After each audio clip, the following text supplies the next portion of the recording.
Hello, it's Just Jay, and I am here to talk about month 4 in the pre-op phase of weight loss surgery.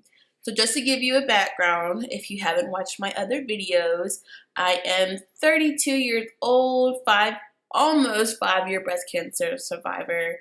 I had a double mastectomy in 2014 after 16 rounds of chemo, which caused my weight to skyrocket. Oh my. Another downside about it is that my hormones are every single where, and so in May of 2015, I started a medically, I think it's called medically supervised weight loss plan with my primary care physician, where I was successful at losing 60 pounds. Because it was medicated, I was on Qsymia which had some different side effects. I don't want to downplay the medicine because it did work. It did help me to exercise more, make better choices, and definitely curb the hunger side of things. But it also amplified my anxiety, my depression that was already going through, and caused major mood swings, which goes into the hormonal imbalance. So just what my body was going through post-cancer treatment surgery just wasn't matching up. So I did stop that medication about, I would say, probably about September 2016. I was still on the dosage, but I wasn't having as much success. I was hungry, moody, a whole bunch of stuff. And so I officially stopped that medication September of 2018, just like I quit. And it's costly. My insurance didn't cover it, so it was like $170 a month, which didn't work within my budget, just to be honest. So that's when I started to have talks with my primary about weight loss surgery, and we felt that it would be a good fit for me. So she made the referral January 2019. Fast forward March 2019, I had my first appointment with the nutritionist. That's when we start the phase of having to do the 6 months. Now, although I did have prior medically assisted weight loss, my insurance still required me to do 6 months, which is fine because this is why I wanted to come talk to you all today. I'm not finding a lot of information of other weight loss surgery YouTube people who track their journey up into the beginning stages of weight loss surgery. So I felt it was important just to have something out there for people like me who uses YouTube for a resource. Now, just to give you an idea of where I am right now, I've had all of the required testing done. The psych eval, swallow test, checking the gallbladder, x-rays, EKG, blood tests, all that's been done. So now I'm just going through the nutritional appointments. The first appointment was pretty good. It was just getting an idea of what I ate, what were my triggers for eating, and then kind of narrowing down the issues I'm having with food. And that really brought to light that I'm obsessed with cookies. So really that appointment was like, okay, you eat cookies. Where do you eat cookies? Are you at home? Are you out at the store? Like, where are you finding these amazing white chocolate macadamia nut cookies? So really how I used to shop is I would go to the grocery store every day and then buy my main meal, the things that need to go with my meal, and then also go to the bakery to get cookies. That was just my everyday plan. So from there, I would eat cookies at home. And I'll probably eat half the pack in a day, if not the whole pack in a day, because I did not have self-control. If they were here, I felt hungry, I'm going to eat them. And then also when I go to my parents' house, I would get a snack there. So she had just advised, she was very nice and gentle and kind about it. Stop buying cookies at home because obviously if they're at home, you're going to eat them. Just if you want a snack, just have it at your parents' house. Grab one, you go. That way you're eliminating both having a snack at home and then at your parents' house, which is a really good tip because it wasn't like, oh, you got to stop this, and this right now. And I think that's what diets are sometimes set you up, is that you have this big elimination of your favorite things and now you're just like, dang, I'm at a loss here. So month 2 was then our conversations about drinks. Now, I'm not a big soda drinker. I don't really do juice. I am coffee, coffee, coffee, and water. That's one thing with being on chemo taught me. You need water. Water helps just everything in your body. So water has never been an issue of drinking water for me. So my coffee, now I will, if I'm out with friends, I will go to Starbucks and get, the $600 calorie coffee. Not the best deal to drink drink your meals, basically. But recently I've just been doing coffee at home. It's cheaper.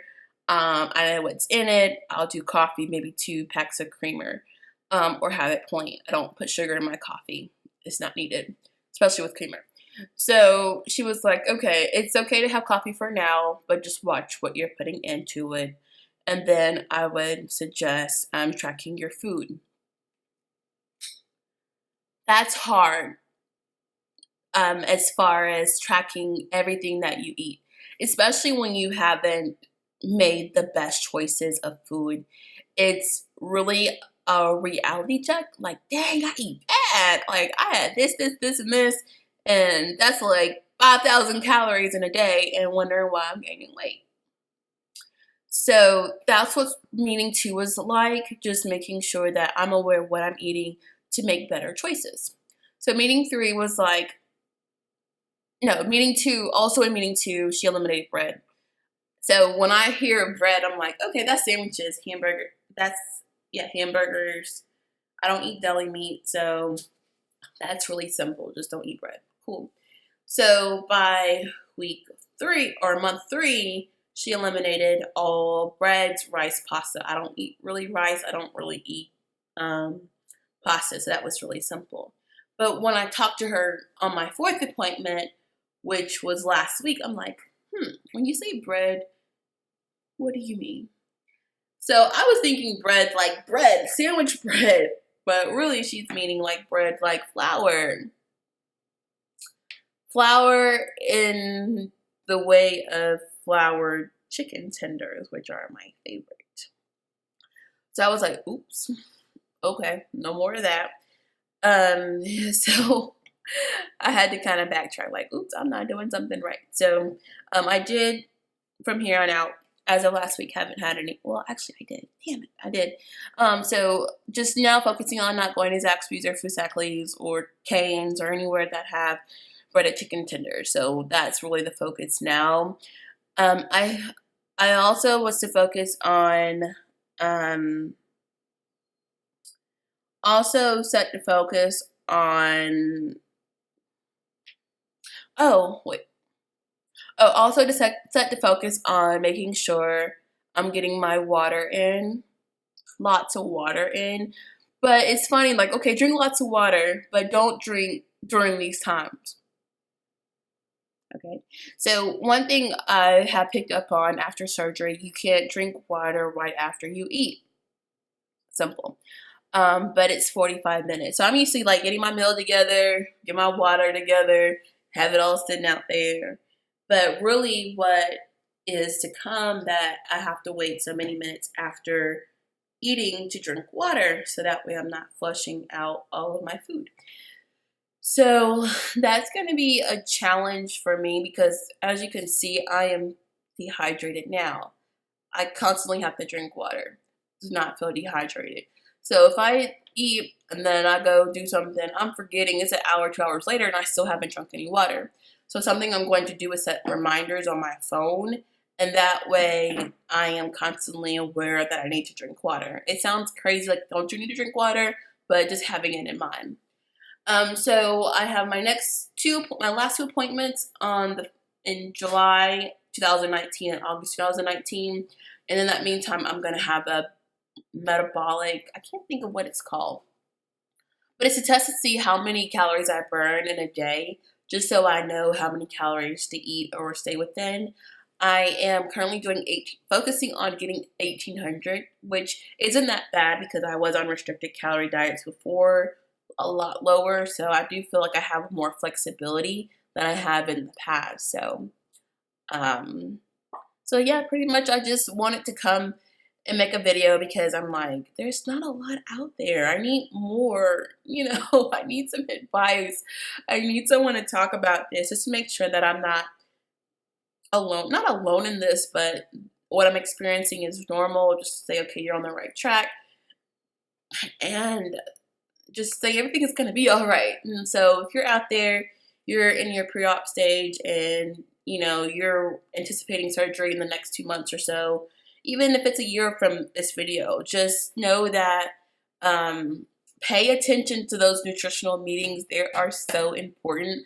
At first I was mad I had to do all 6, but now I'm like, I'm so glad I'm doing all 6 of them because I have so much to learn about my relationship with food and my mindset on food before I make this big life change. So I just thank you for watching my video. If you have any suggestions, I am on Instagram. I'll put my Instagram tag, is it called, in the information section, and follow me on Instagram. I'm learning to put more pictures on there, ask more questions. So I'm just hoping to create a community of pre-oppers out there.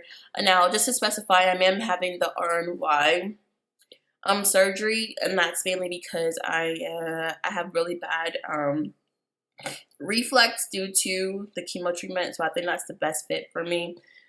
So if you're an RNY or pre-op RNY, just comment below. We can connect, you know, kind of share our experiences, and look out for my next video. Bye.